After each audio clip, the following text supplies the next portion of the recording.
वर्णिवेशरमणीयदर्शनम् मन्दहासरुचिराननाम्बुजम् पूजितं सुरनरोत्तमेरमुदा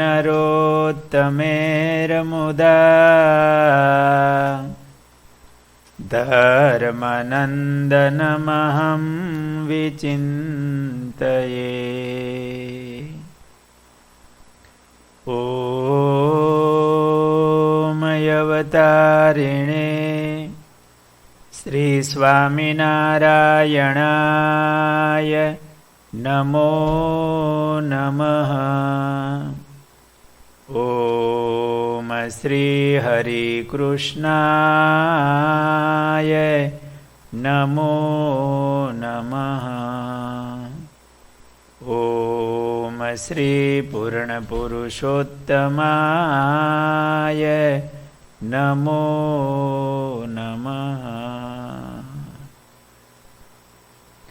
बोलो स्वामिनारायण भगवाननी, हरे कृष्ण महाराजनी, घनश्याम महाराजनी। सद्गुरु मुक्तानंद स्वामीनो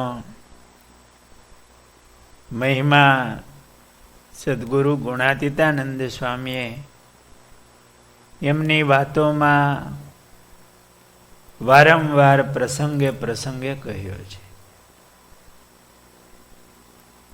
સ્વામીની વાતોમાં આવે છે કે મહારાજે 13 ગામથી કાગળ લખાયો. 13 ગામ એટલે તમારું ગામ એમ નહીં, ગામનું નામ 13 છે. કચ્છમાં 13 અને કાળા તળાવ એ ગામ છે. મહારાજ ત્યાં ઘણું પધારેલા છે. સુથાર ભક્તોનો સત્સંગ હતો. 13 ગામથી મહારાજે કાગળ લખાયો. ત્યાં કચ્છમાં સમુદ્ર કાંઠે ગામ આવ્યું. કાગળમાં એવું લખ્યું કે વર્ષ દાડામાં 1 મહિનો સર્વે સાધુ સત્સંગીને મુક્તાનંદ સ્વામીની વાતો સાંભળવી ને બાઈઓ સૌને મોટી ડોસીઓની વાતો સાંભળવી ને જે એમ નહીં કરે તેને વિઘ્ન થશે ને સંસારનું બંધન થશે. એટલે શ્રીજી મહારાજે બધાને એવી ભલામણ કરતા કે 1 મહિનો 12 મહિનામાં મહિનો તો મુક્તાનંદ સ્વામીનો સમાગમ કરવો.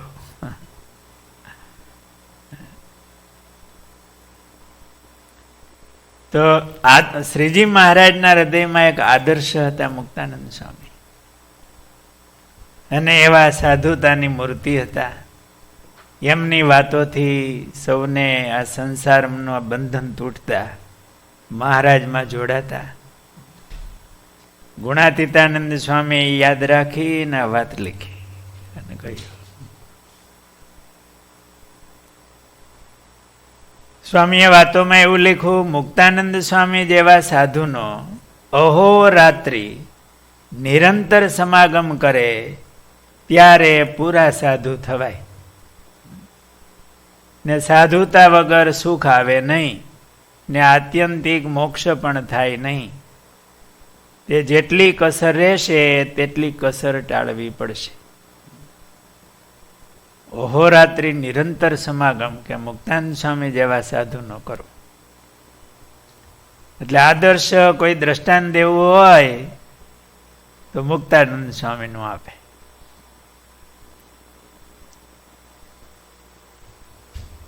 ગુણાતીતાનંદ સ્વામી, ગોપાળાનંદ સ્વામી આ રીતે સ્વામીની વાત વારે વારે કરતા. સ્વામીની વાતોમાં એક પ્રસંગ આવે છે કે જેતલપુરના મહોલમાં મુક્તાનંદ સ્વામી આદિ પરમહંસને શ્રીજી મહારાજે પૂછ્યું, મોલ દેખાણો? તમને દેખાણો? બહુ પ્રસાદીનો છે. એ જેતલપુરમાં દેવ સરોવર એમને કિનારે આ મોલ છે, આજે પણ છે. પણ હવે દિવાલમાં પીપળા ઉગ્યા છે. અમે ગયા હતા દર્શને, પ્રયાસ કર્યો પણ હથિયાર વિના નીકળે એમ નહોતા.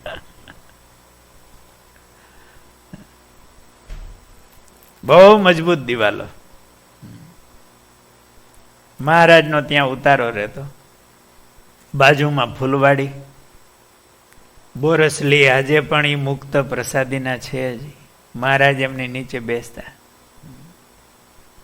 ત્યાં મહારાજે ખૂબ લીલાઓ કરી છે. આ મોલ ઉપર મહારાજ બિરાજમાન હશે, બધા સંતો હશે.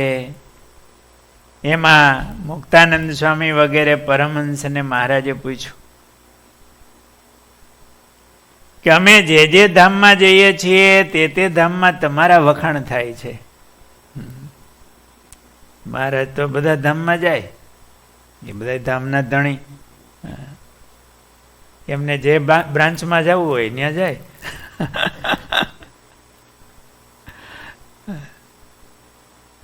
અને મહારાજ મોકલતા પણ ખરા, સમાધિમાં બધાને મોકલતા. મહારાજ કે અમે જે જે ધામમાં જઈએ છીએ તે ધામમાં તમારા વખાણ થાય છે.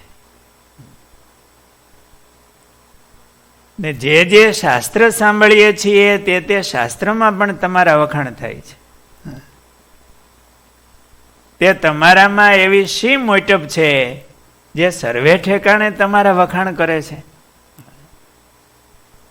એમ કહીને શ્રીજી મહારાજ બોલ્યા, જ્યાં તુંબડી ફૂટી જાય તો તમને સાજી કરતા આવડે?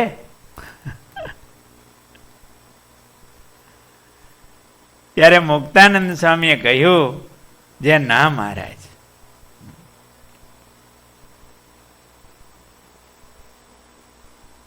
પછી મહારાજે કહ્યું, જે તમે તમારી મોટપને જાણતા નથી. એમ કહીને બોલ્યા, જે લ્યો અમે તમારી મોટપને કહીએ છીએ. આમ તો બધા પરમહંસો બેઠા હતા, પણ હવે મુક્તાનંદ સ્વામી આમ પડમાં આવી ગયા છે. મહારાજને કીધું ને હાથ જોડી, જો અમે તમારી મોટપ કહીએ છીએ. જે આ 50 કોટી યોજન પૃથ્વી છે, તેથી 10 ગણું જળ છે, તેથી 10 ગણું તેજ છે, તેથી 10 ગણો વાયુ છે, તેથી 10 ગણો આકાશ છે, ને તેથી 10 ગણો અહંકાર છે, ને તેથી 10 ગણું મહત તત્વ છે. આ બધાની ઉત્પત્તિનું કારણ મૂળ તો પાછું મહત તત્વમાં છે. અને તેથી અનંત ગણી પ્રકૃતિ અને પુરુષ છે, તેથી અનંત ગણું અક્ષરધામ છે. અમેરિકા તો બહુ નીચે આવ્યું, પૃથ્વીમાં આવી ગયું. આ બધા મોટા માણસો ફરવા જાય કે હજી આ બાકી છે, આ બાકી છે. એમાં આ બધા લોક ફરવા જવા જેવા છે, એ બાકી છે. આપણે તો એમ કહેવાય ને કે એવું કહ્યું કે એક જોઈએ બધું જોવાઈ જાય. એમ કહેવાય કે બધા દેશમાં ફરવા જાય, પણ અમેરિકામાં આવી જાય એટલે બધું જોઈ લીધું કહેવાય. એમ અક્ષરધામ છે એ બધાથી પર છે. એટલે ત્યાં જવાનો સંકલ્પ રાખો કે આપણે અક્ષરધામમાં જવું છે. અનંત ગણું અક્ષરધામ છે. તે ધામમાંથી 1,00,000 મણ લોઢાનો ગોળો પડતો મૂકીએ. આ કોણ વાત કરે છે? અરે મહારાજ ગુણાતીતાનંદ સ્વામીએ તો યાદ રાખ્યું અને આપણી પાસે પહોંચાડ્યું. એ વખતે સ્વામી ગુણાતીતાનંદ સ્વામી મુક્તાનંદ સ્વામીના મંડળમાં હતા. એટલે જેતલપુરના મોલમાં સ્વામીને સંતોને વાત કરે છે, એમાં ગુણાતીતાનંદ સ્વામી પણ બેઠા છે.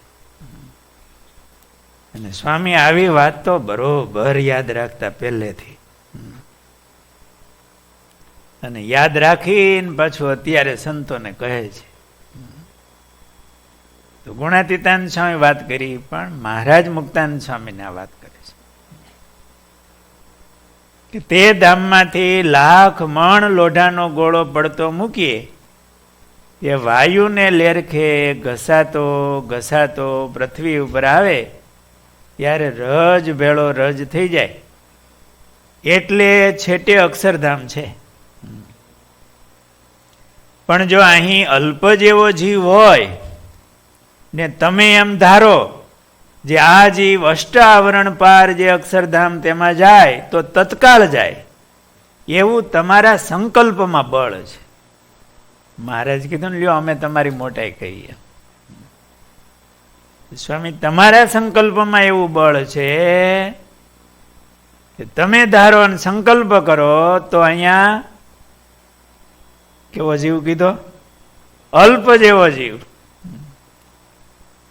એ અષ્ટાવરણ પાર અક્ષરધામમાં જાય, તત્કાળ જાય. એવું તમારા સંકલ્પમાં બળ છે.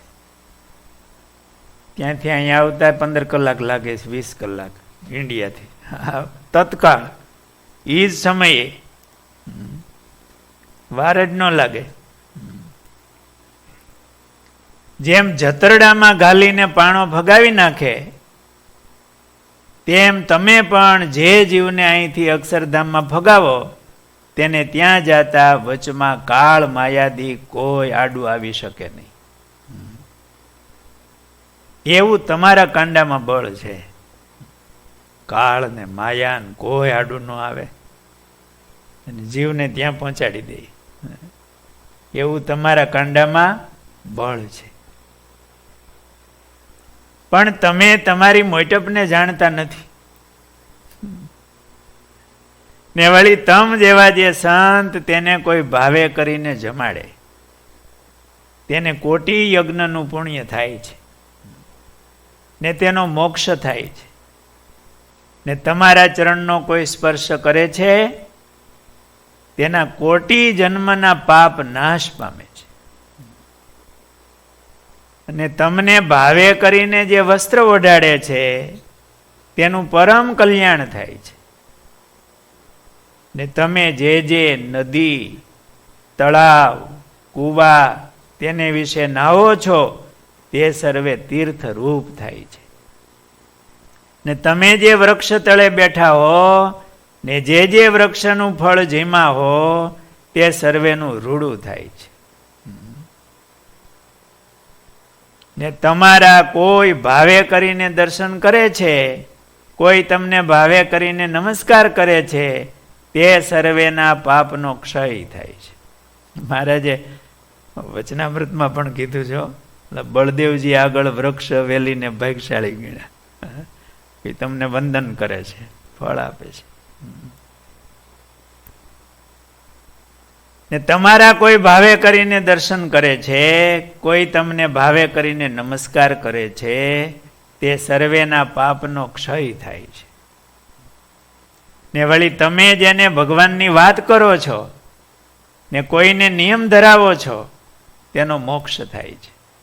ઇત્યાદિ જે સર્વે તમારી ક્રિયા છે તે નિર્ગુણ છે ને જીવના કલ્યાણને અર્થે છે. ને આવો જે તમારો મહિમા તે શેણે કરીને છે? તો સર્વ થકી પર જે અક્ષરધામ તેના પતિ એવા જે આ પ્રત્યક્ષ પુરુષોત્તમ ભગવાન તેની તમો સર્વેને સાક્ષાત્કાર પ્રાપ્તિ થઈ છે. આ સભામાં નિષ્કુળાનંદ સ્વામી બેઠા છો, અને આ વાત તો એવી છે ને, કોઈ એને બહુ પ્રેમથી ગાય છે. ગુણાતીતાનંદ સ્વામીએ, નિષ્કુળાનંદ સ્વામીએ. નિષ્કુળાનંદ સ્વામી ક્યાં ગાય છે? ભક્ત ચિંતામણીમાં 76મું પ્રકરણ છે. પુરુષોત્તમપણું કીધું છે. અને આ પ્રકરણ તો મોટા સંતો, અમે નવા પાર્ષદો સંતો થાય ને ત્યારે કંઠે કરાવતા. આપણા પુરાણી સ્વામી પ્રેમ પ્રકાશ સ્વામી તો બહુ કેફથી કડિયું બોલતા કે હવે ગુર્જર ધર્મા સંત ફરતા કરતા હરિની વાર્તા પંચવ્રતે પુરાશુરા પ્રભુને સંભારતા. તેણે મનમાં વિચાર્યું હજી નાથજી કેમ નાવ્યા, આજ કાલ કરતા દર્શન વિના દિન બહુ ગયા. પુરાણી સ્વામી એવા ભાવથી પાછા સમજાવતા જાય, ગાતા જાય. સંતોને થયું હજી મહારાજના દર્શન થયા નથી, મહારાજ ક્યારે પધારશે, ક્યારે દર્શન થશે. એ પંચવ્રતે પૂરા સુરા સાધુઓ મહારાજની વાતો કરે, મહારાજને ઓળખાવે, અને એમાં એવું સ્મરણ થાય. એમ કરીને હુતા આવ્યા સ્વપ્નમાં. જાગીને પરબારા મીંડા કેવા ગાજ તો મહારાજ સ્વપ્નમાં આવ્યા. કોઈ કે કીધું કે મહારાજે આવા વસ્ત્રો પહેર્યા હતા, મેં આમ પૂજા કરી, ચંદન ચરચ્યું, હાથ શું મેં મહારાજને ચંદન ચરચ્યું, ફૂલના હાર પહેરાવ્યા. હોનાના ક્યાંય ન આવ્યા, સાધુ હતા ને એટલે ગુંજા હાર પહેરાવ્યા. ગુંજા એટલે શું? ચણોઠીના હાર. એટલે સાધુ ચણોઠીના હાર પહેરાવે, ફૂલના હાર પહેરાવે. એની પાસે હોનું ક્યાં હોય? તમારે જેવા ભગતને વળી કહે કે ભાઈ 2 કિલ્લાનો હાર મહારાજને જોઈ છે.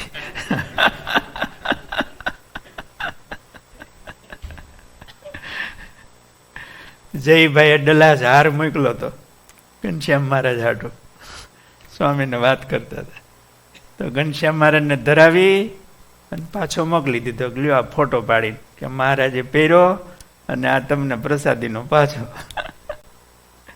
કારણ કે એના પૂજારી તો સાધુ ને પાછા, એને સાચવવું, એનું ચિંતન કરવું, હારનું કરવું પડે, એનું લોક રાખવું પડે, ધ્યાન રાખવું પડે. એના કરતા મહારાજનું ધ્યાન થાય સારું.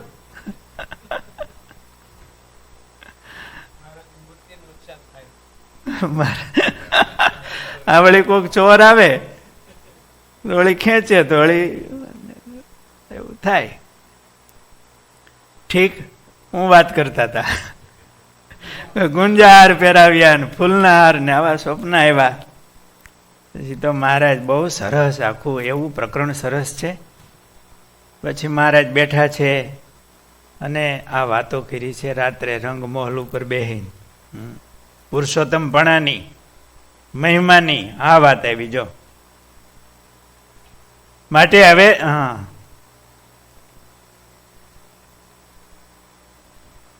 આવો જે તમારો મહિમા તે શેણે કરીને છે? તો સર્વ થકી પર જે અક્ષરધામ તેના પતિ એવા જે આ પ્રત્યક્ષ પુરુષોત્તમ ભગવાન, તેની તમો સર્વેને સાક્ષાત્કાર પ્રાપ્તિ થઈ છે. ને તે પુરુષોત્તમનો તમારે દ્રઢ આશરો થયો છે. ને તે પુરુષોત્તમ આ તમારી સભામાં આવીને બેઠા છે. ને તમોને પોતાની મૂર્તિનું પ્રત્યક્ષ સુખ આપે છે. માટે હવે તમારે કાંઈ કરવું રહ્યું નથી. ને જેવી અક્ષરધામના મુક્તોને પુરુષોત્તમ ભગવાનના સુખની પ્રાપ્તિ છે, તેવી તમારે પણ આ પ્રત્યક્ષ પુરુષોત્તમના સુખની પ્રાપ્તિ થઈ છે. તે પુરુષોત્તમના સંબંધે કરીને આવી તમારી મોટપ છે. ને વળી અનંત કોટી બ્રહ્માંડમાં અમારું કર્યું થાય છે, ને અમારે પ્રતાપે કરીને તમારું પણ અનંત કોટી બ્રહ્માંડમાં કર્યું થાય છે. પણ તેને તમો જાણતા નથી. મહારાજી પ્રકરણમાં ગાયું છે. તે માટે તમે સાંભળો સતસંગી સહુ નર નાર, જે જે થાય છે જગતમાં તેનો બીજો નથી કરનાર. જે થાય છે એ બીજો કોઈ નથી. એવા સર્વ કરતા, સર્વના કારણ જે તમને અમે મળ્યા છે.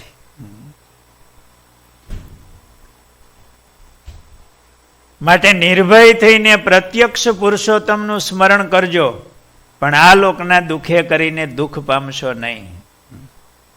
સુખ દુઃખ આવે સર્વે ભેળું, તેમાં રાખજો સ્થિરમતી. જાળવીશ મારા જનને, વળી કરીશ જતન અતિ. એમ કરતા જો પંડ પડશે તો આગળ છે સુખ અતિ ઘણું, પણ વ્રત ટેકજો ટાળશો તો ભોગવજો સૌ સૌતણું. નહીં તો તમે નચિંત રહેજો, કરવું તમારે કાંઈ નથી. જે મળ્યા છે તમને તે પાર છે અક્ષરથી. એમ વાત કરી હરી, ત્યાર પછી પોતે પોઢિયા. મહારાજ પછી બહુ મોડે સુધી વાત કરી, પછી હરિભક્તોને જવા દીધા, સંતોને એકલાને બેહારીને વાતો કરી. આ રીતે આ મહિમા કયો, બહુ મહિમા સાચો છે. આ વાતો ઉપર આપણે ઘણી વાતો કરી શકીએ. એ મોટા સંતો એના જીવનમાં, એના યોગમાં જે આવ્યા એ બધાના કલ્યાણ થયા. મહારાજે કલ્યાણ કર્યા છે. ગાય ભેંસ એનું દૂધ ઉપયોગમાં આવ્યું તો મહારાજ એને તેડવા આવ્યા છે. વૃક્ષોના કલ્યાણ થયા છે. કાલસારી ગામમાં ઓલું ટીમરવાના ઝાડ નીચે ગુણાતાન સ્વામી મહારાજ પધરાવીને બેઠા હતા. તો એ ભગતને દીકરો નહોતો, ગોવિંદભાઈને. સેવા સારી કરતા હતા, કોળી પટેલ હતા. ભગતે કીધું, ભેગા પાર્ષદ હતા, કે સ્વામી આ નવા હરિભગત છે અને ખૂબ સારી સેવા કરે છે, વ્યસનો છોડ્યા છે, મહારાજની માળા કરે છે, આપણી મંદિરની વાડીમાં ખૂબ સેવા કરે છે, પણ સ્વામી એમને મોટી ઉંમર થઈ ગઈ, દીકરો નથી. સ્વામી ક્યાં કોની વાડી છે? સ્વામી એની જ વાડી આવ્યા છે. આ ઝાડવું તો એનું જ, ટીમરવાનું ઝાડવું બહુ સારું હતું. સ્વામી કે આપણે અહીંયા વહેલા મોડું મંદિર થશે, આનું થળિયું પાટડો થાય એવું છે. જો એ આપે ને તો એ ઝાડવામાં જીવે, અહીંયા દીકરો થાય. ઝાડવા હાટે દીકરો મળતો હોય તો કોણ ના પાડે? અને એમાંય ગીરનું ગામડું, ઝાડવાનું ક્યાં તૂટો હતો? વિસાવદર પાસે કાલસારી ગામ છે. હા પાડી. સ્વામીએ ઝાડવાના થડનો સ્પર્શ કરી અને પ્રસાદીનું જળ રેડી અને એને વર્તમાન ધરાવ્યા. સંકલ્પ કર્યો, મહારાજનું નામ લઈને સ્વામિનારાયણ સ્વામિનારાયણ. એકાદ વર્ષે એમને ત્યાં દીકરાનો જન્મ થયો. આજે પણ એ ભીમજીભાઈ બહુ સારા સત્સંગી થયા, પછી એનું નામ ભીમજીભાઈ રાખ્યું. એ મંદિરે આવે, ઓલો પાટડો હતો મંદિર ઉપર હોય ને, ઠેલ હોય ને પાટડો, મહારાજની મૂર્તિ સામે ઉભા રહે ને પેલા એ પાટડા સામું જોવે, અને એની સામું જોઈ ને પોતાના જીવને ઉપદેશ આપે કે હે જીવડા, તારું દેહા જળ હતું વૃક્ષનું, તને સંતે દયા કરીને ચેતન બનાવ્યો છે માણા, હવે ભૂલતો નહીં હો, હવે ફરીને જળ નથી થવું. ભગવાનમાં બરોબર મન રાખજે, એમ પોતાના જીવને ઉપદેશ આપીને મહારાજની મૂર્તિ સામે જોઈને એવી માળા કરે. એને પાટડો દેખાતો હતો અને આપણને દેખાતો નથી એટલું જ, બાકી ક્યાંક રખડતા હતા. અને આ મહારાજ કે મહારાજના એવા સંતો ભક્તોના યોગમાં ક્યાંક આવી ગયા. એ પુણ્યે આપણને આ માનવ દેહ મળ્યો અને આ યોગ મળ્યો છે. હળવે પુણ્ય હોય નહીં હરિ હરિજનનો યોગ. યોગ તો બહુ મોટો થયો કે આ પુરુષોત્તમ નારાયણનો સંબંધ થયો છે કે હવે નક્કી કરવું, આ મહારાજનો કેફ રાખી અને મહારાજનું બળ લાવી અને હૃદયમાં મહારાજને ધારવા. એટલે આપણે સત્સંગનો ઇતિહાસ જોતા એવું દેખાય છે કે શ્રીજી મહારાજ અને એના સંતો, એના ભક્ત એના યોગમાં જે આવ્યા એમને રાજી કર્યા, એમની ઉપર દ્રષ્ટિ થઈ, એ જીવના પણ કલ્યાણ થયા, અક્ષરધામ આવી ગયા. એમ સંકલ્પથી એ બાલ મુકુદાસ સ્વામી એમ કે જા મહારાજ ક્યારે ધામમાં જવું સ્વામી, બેસી જાય. 5 માળા કરે ન કરે ત્યાં મહારાજ તેડી જાય. આ શું થયું? ઠેઠ અષ્ટાવરણ પાર મહારાજના ધામમાં પહોંચાડી દે. એ આ મહારાજનું બળ અને મહારાજનો સંબંધ છે. એ જ પુરુષોત્તમ નારાયણ એ આપણને મળ્યા છે. પણ એ આપણા જીવમાં એ મહિમા સાથે એ મહિમા આવવો જોઈએ કે ક્યાં મહારાજની મોટાઈ ની મહારાજનું સુખ. એ આ લોકમાં કોઈ એવા પદાર્થ નથી કે એને માટે આ મહારાજ છોડી દેવા પડે.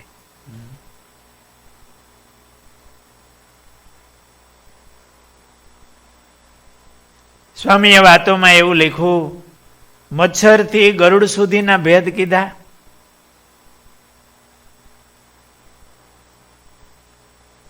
ત્યારે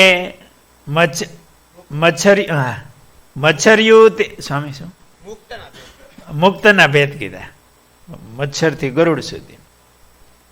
ત્યારે તે મચ્છરિયું તે ગરુડની ગતિ કેમ કરે એમ અણવિશ્વાસનું અંગ રહે છે. આવી વાત નીકળી, એમાં કોઈ પ્રશ્ન કર્યો હશે કે મુક્તના ભેદ કીધા મચ્છરિયાથી ગરુડ સુધીના, તો એ મચ્છરિયું ગરુડની ગતિ કેમ કરી શકે એમ અણવિશ્વાસનું અંગ રહે છે.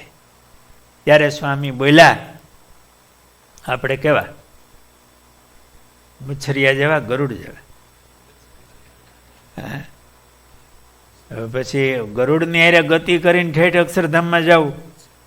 હવે આપણી એક મચ્છરની પાંખ કેવી હોય, હરખું પવન આવે તો વયું જાય, ગરુડને જાણે ન થાય.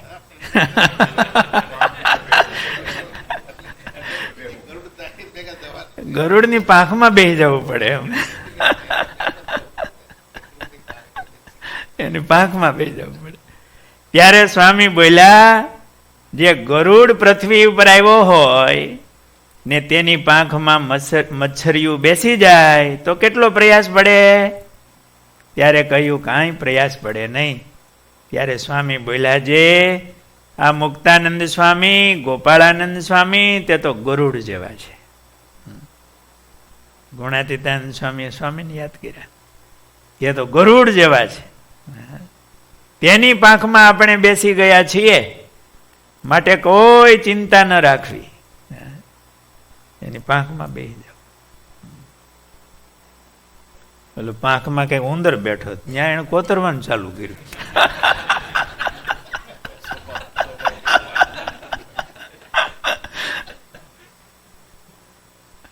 એવી કઈક વાર્તા આવે છે. પણ આપણે તો એ પાંખમાં બેસી ગયા છીએ એમ સ્વામી એવું કહે છે કે આ ગોપાળાનંદ સ્વામી, આ મુક્તાનંદ સ્વામી એ તો ગરુડ જેવા. એટલે ગુણાતીતાનંદ સ્વામી કે આપણે તો પાંખમાં બેસી ગયા. ઓહો, સ્વામીનો કેવી મોટાઈ ને કેવો મહિમા. એ ગરુડ જેવા જ હતા. છતાંય ગોપાળાનંદ સ્વામી, મુક્તાનંદ સ્વામી એનો કેવો મહિમા સ્વામી કહે છે. એટલે આ સંતો મુક્તાનંદ સ્વામીનો પણ કેવો મહિમા સમજે છે. એકવાર મુક્તાનંદ સ્વામી ગઢપુરમાં ધર્મશાળામાં પોતાના આસને બેઠા હતા અને સ્વામીની ઉંમર એટલે સ્વામી આરામ કરતા હશે. પછી બેઠા બેઠા કેમ લાંબા થઈ ગયા હશે.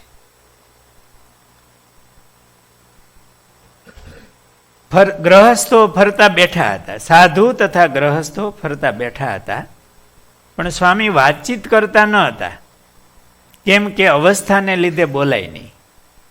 તેવામાં દેવાનંદ સ્વામી પાસે થઈને નીકળ્યા. તે જોઈને તેમને એમ સંકલ્પ થયો, જે મુક્તાનંદ સ્વામી તો પોઢી રહ્યા છે, ને વાતચીત કરતા નથી, ને હરિભક્ત શા સારું બેસી રહ્યા હશે તેમ વિચાર કરતા હતા. સ્વામી અવસ્થાને હિસાબે થાકી ગયા હોય, ઊંઘ આવી ગઈ હોય, સાધુ હરિભક્તો બેઠા હતા ફરતા. દેવાનંદ સ્વામીને આવો સંકલ્પ થયો, સ્વામી વાત કરતા નથી, સૂતા છે, અને આ બધા સાધુ હરિભક્તો હું બેઠા હશે ફરતા. આપણે પછી એમ તો થાય ને કે હું ટાઈમ બગાડતા હશે. તે સમયે દેવાનંદ સ્વામીને એમ જણાણું કે એક કોર અક્ષર મુક્તની સભા ભરાઈને બેઠી છે, ને એક કોરે ભરતખંડના મુક્તની સભા ભરાઈને બેઠી છે.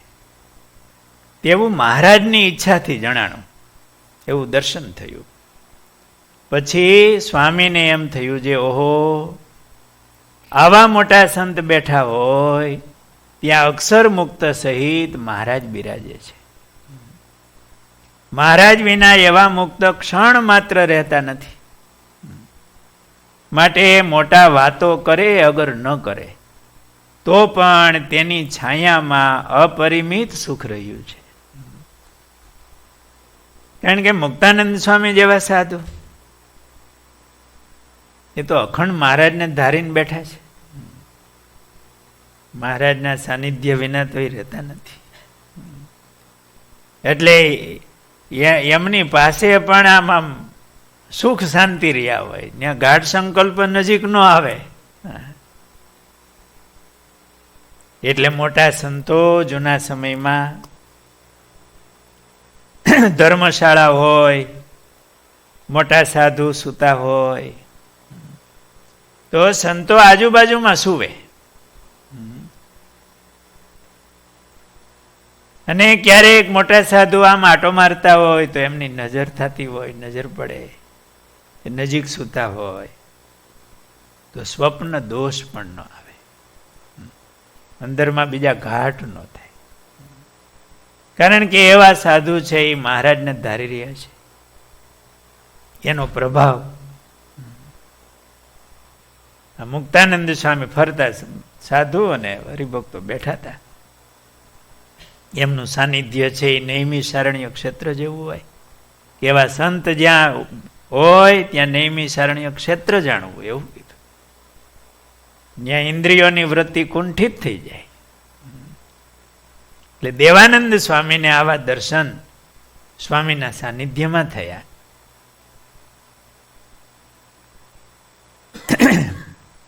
એકવાર વડોદરાના રામચંદ્ર વૈદ્ય વિદ્વાન હતા, એ ડાકોરનાથજી દર્શને ગયા હતા. એ ડાકોર ત્યાં રણછોડરાયજી બિરાજે છે. ભગવાનનું બહુ પુરાતની સ્વરૂપ છે. આપણા હિન્દુ ધર્મના તીર્થોમાં દ્વારિકા, આ ડાકોર વગેરે ગુજરાતના બહુ મોટા તીર્થો કહેવાય.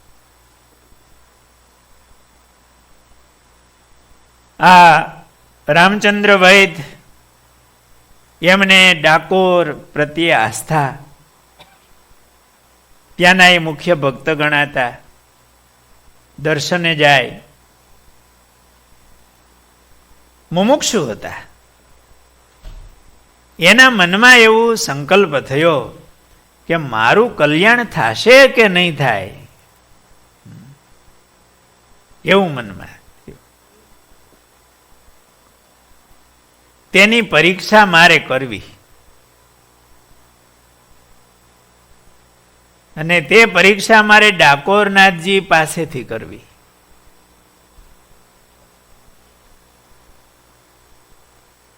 પછી તેઓ ડાકોર આવ્યા અને મનમાં ધાર્યું કે હું ભગવાનનું ભજન કરું અને ડાકોરનાથજી મને મૂર્તિમાન દર્શન આપીને કહે,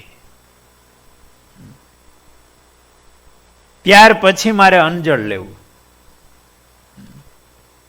એ બળિયા ભગત મંદિરમાં આવી અને ભજન કરવા બેસી ગયા. રણછોડરાયજીની સામે ડાકોરનાથ સામે ને મહારાજનું એવું ભજન કરે. ડાકોરનાથ રણછોડરાયજી બહુ પ્રતાપી સ્વરૂપ ભગવાન પ્રગટ બિરાજે. આ ભક્તનો આવો પ્રેમ, એમની એવી ભક્તિ. ભગતને થયું હોય છે પૂછવું હોય તો મહારાજને જ ભગવાનને જ પૂછી.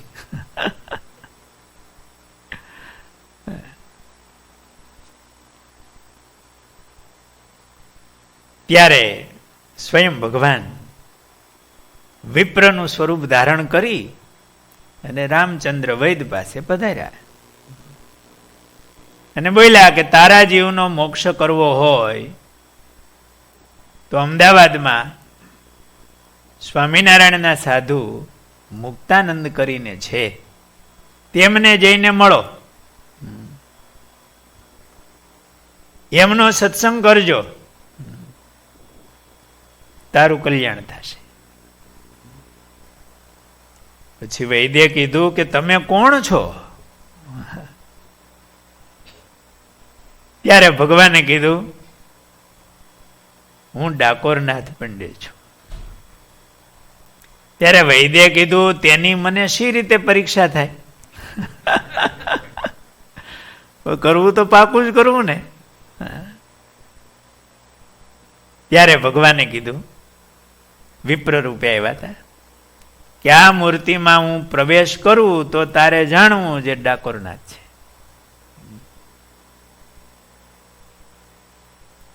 એટલે એમને જોતા જ મંદિરમાં જ બેઠા હતા, વિપ્ર સ્વરૂપે આવેલા ભગવાન એ મૂર્તિમાં પ્રવેશ કરી ગયા.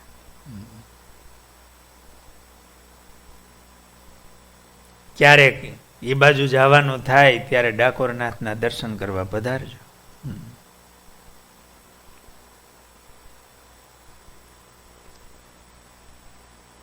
અને આ રામચંદ્ર વૈદ્ય એમને થયું કે હું અમદાવાદ જાઉં. બીજું પણ એક વાત કરી, પણ એ હું અહીંયા કહેતો નથી.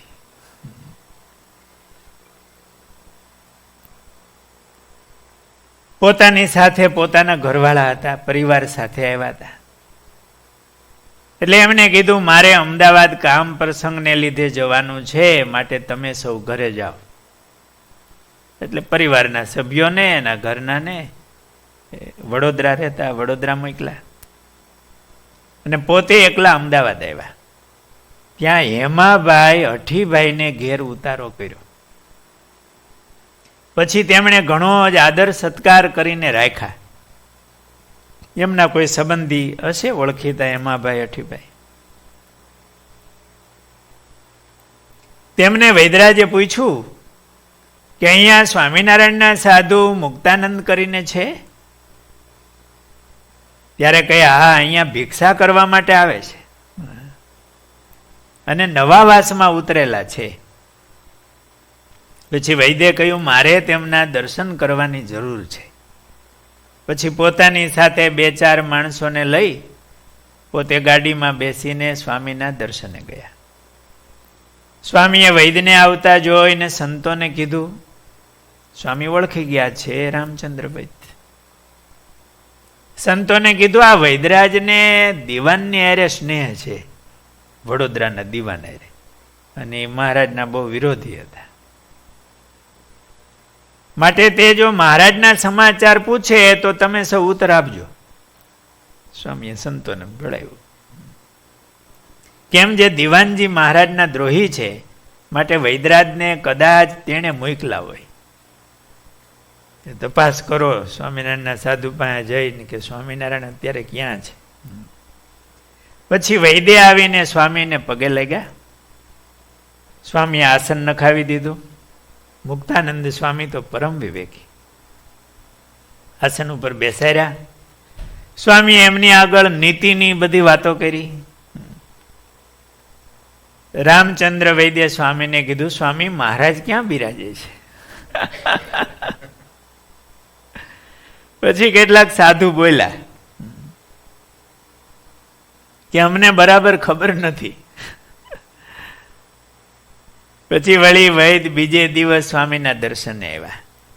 સ્વામીએ ઘણી વાતો કરી અને વૈદને સંતોષ પમાડ્યો. ભાઈ મુક્તાનંદ સ્વામીની વાતો સાંભળે અને સાનિધ્ય સેવે. 3 તાપ ઝેરો પ્રાણી કોઈ આવે, તાકુ શીતલ કરત દાહ બુજાવે. ગુણાતાન સ્વામીએ વાતોમાં છવીઓ બોલ્યા છે. એવા સ્વામી પાસે કોઈ આવે તો તુરંત આમ શાંતિ થઈ જાય. એટલે વૈદરાજને પણ ખૂબ શાંતિ થઈ અને મોકલાતા તો ભગવાને, એટલે એમને તો મહિમા હતો જ. બીજે દિવસે વાતો કરી અને એને બહુ સંતોષ થયો. એટલે વૈદ્ય હાથ જોડી અને સ્વામીને કીધું, સ્વામી હું કાંઈ કપટ ભાવથી આવ્યો નથી. એ બહુ હોશિયાર ને બુદ્ધિશાળી હતા. સ્વામીની મૂંઝવણ સમજી જાય. મને તો ડાકોરનાથે પ્રત્યક્ષ દર્શન દઈને કહ્યું છે, એક તારા જીવનો મોક્ષ કરવો હોય તો મુક્તાનંદ સ્વામીને મળશે. એટલે હું તમારા દર્શને આવ્યો છું અને આજથી હું તમારો આશ્રિત છું. માટે દયા કરીને મહારાજ જે ગામમાં હોય તે મને બતાવો. એટલે હું મહારાજના દર્શને જાઉં. એ સ્વામીએ કહ્યું, મહારાજ તો હાલ ગઢપુર બિરાજે છે. આ ઐતિહાસિક વાતો છે. રામચંદ્ર વૈદ એ મહારાજના એવા ભક્ત થયા, મહારાજની ખૂબ સેવા કરતા. મહારાજ જ્યારે મંદવાડ ગ્રહણ કર્યો ત્યારે રામચંદ્ર વૈદને ખબર પડ્યા. એટલે એ વડોદરાથી નીકળ્યા કે મહારાજ બીમાર છે તો હું જાઉં, મને કંઈ સેવાનો લાભ મળે. રામચંદ્ર વૈદ એ ઘોડેસવાર થઈને આવતા હતા તો મહારાજ એમને સામે મળ્યા. કાળુભાર નદીને કાંઠે જ આમ સામે મળ્યા મહારાજ. અને રામચંદ્ર વૈદ એકદમ મહારાજ ઘોડેથી નીચે ઉતરીને મહારાજને મળ્યા, દર્શન કર્યા. મહારાજ તો ઘોડે બેઠા હતા. મહારાજ અમે તો સાંભળ્યું કે તમે મંદવાડ ગ્રહણ કર્યો છે મહારાજ, આપના શરીરે બીમારી, એટલા માટે હું આપની ખબર કાઢવા આવતો હતો. મહારાજ કે જુઓ અમારી નાડી, અમને તો સારું છે, અમે તો આ વિચરણ કરી છે. રામચંદ્ર વૈદ્ય નાડી જોઈ, મહારાજ બહુ સારું છે, નાડી નોર્મલ.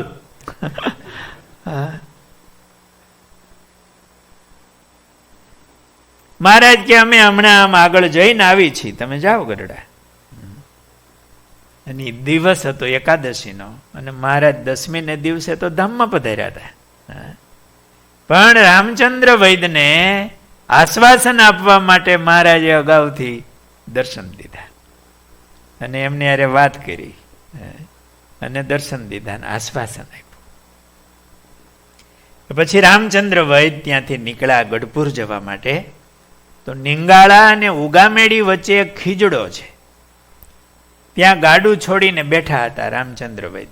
ગાડું જતું હોય ને પછી ગાડું ઘડીક છોડવું પડે, છાંયો આવે, કારણ કે બળદને જરાક વિહામો થાય, એને નિરણ ખવડાવી, પાણી પાવું. એટલે નિંગાળા અને ઉગામેડી વચ્ચે ખીજડો છે, ત્યાં ગાડું છોડીને બેઠા હતા. એ વખતે મહારાજ દિવ્ય સ્વરૂપે 10-20 પાર્ષદ લઈ અને સ્વાર સાથે સામા મળ્યા, ત્યાંથી પસાર થયા. રામચંદ્રએ ક્યાંય દર્શન નહીં કરેલા, આમ જોઈ રહ્યા. 10-20 પાર્ષદ કાઠી દરબારો મહારાજને ગયા. તે એક પાર્ષદ પાછળ રહી ગયેલા. આવું મહારાજે દેખાડ્યું. મહારાજ તો દિવ્ય રૂપે પધાર્યા હતા. એટલે એ પાર્ષદને પૂછ્યું કે ઓલા ગયા એ કોણ? પાર્ષદે કીધું એ સ્વામિનારાયણ ભગવાન હતા અને કાર્યાણી જાય છે. ત્યારે રામચંદ્ર વૈદ્ય ગાડાવાળાને કીધું આપણે ગાડું જોડો અને કાર્યાણી જઈએ. ત્યારે પાર્ષદે કહ્યું તમે એમને નહીં પહોંચો અને તે તો હમણાં પાછા આવશે. ત્યારે રામચંદ્ર વૈદ્ય પાર્ષદને કહ્યું તમે મહારાજને કહેજો જે વડોદરાવાળા રામચંદ્ર વૈદ તમારે દર્શને આવે છે. પછી તેઓ ગાડું જોડાવીને ગઢપુર આવ્યા. ત્યાં તો મહારાજ દાદાના દરબારમાં સભા કરીને બેઠા હતા. પેલા તો દિવ્ય રૂપે દર્શન આપ્યા હતા. રસ્તો એ જ હતો, મહારાજ કઈ પાછા વળ્યા નહોતા. પણ જેમ અક્રૂરજીને ભગવાને બે સ્વરૂપે દર્શન આપ્યા, યમુનાના ધરામાં પણ દર્શન આપ્યા, રથમાં પણ દર્શન આપ્યા, એમ રામચંદ્ર વૈદનો નિશ્ચય પાકો કરવા માટે મહારાજે બે સ્વરૂપે દર્શન આપ્યા. દિવ્ય સ્વરૂપે ગયા. ત્યાં નિંગાળા ને ઓલા ઉગામેડીથી ગરુડા પહોંચતા ક્યાં વાર, રથ આવ્યો ત્યાં તો મહારાજે દાદાના દરબારમાં લીલુડા લીમડા નીચે મહારાજ સભા કરીને વિરાજમાન હતા. વૈદરાજે આવીને મહારાજને દંડવત મીંડ્યા કરવા. મહારાજે બોલાવ્યા, વૈદરાજ એ રાખો રાખો. પગે લાગ્યા. મહારાજને હાથ જોડીને કીધું, મહારાજ તમોએ મારે માટે બહુ દાખલો કર્યો. કારિયાણીથી તત્કાળ અહીં પધાર્યા મહારાજ. મહારાજ કહે, અમે તો કારિયાણી ગયા નથી. ત્યારે વૈદરાજે કીધું, તમે નિંગાળા વચ્ચે પાર્ષદો સહિત મને મળ્યા હતા. એમ રામચંદ્ર વૈદને નિશ્ચય કરાવવાને માટે અલૌકિક દર્શન દીધું. અને મહારાજને આયથે નિયમ ધરાવીને એકાંતિક ભક્ત થયા રામચંદ્ર વૈદ. એને ભગવાને મોકલા કે તમે જાઓ મુક્તાનંદ સ્વામીનો સત્સંગ કરો, તો તમારું આને આ જન્મે કલ્યાણ થશે. અને સ્વામીએ એમને મહારાજનો નિશ્ચય કરાવ્યો. રામચંદ્ર વૈદ એવા એકાંતિક ભક્ત થયા. ઐતિહાસિક વાતો છે. એ મહારાજના ભક્ત હતા રામચંદ્ર વૈદ. આ રીતે મુક્તાનંદ સ્વામી અનેક જીવોના કલ્યાણ કરે, એમના સંબંધમાં આવે, યોગમાં આવે, એમને મહારાજનો નિશ્ચય કરાવતા. સહજાનંદ સ્વામી મહારાજની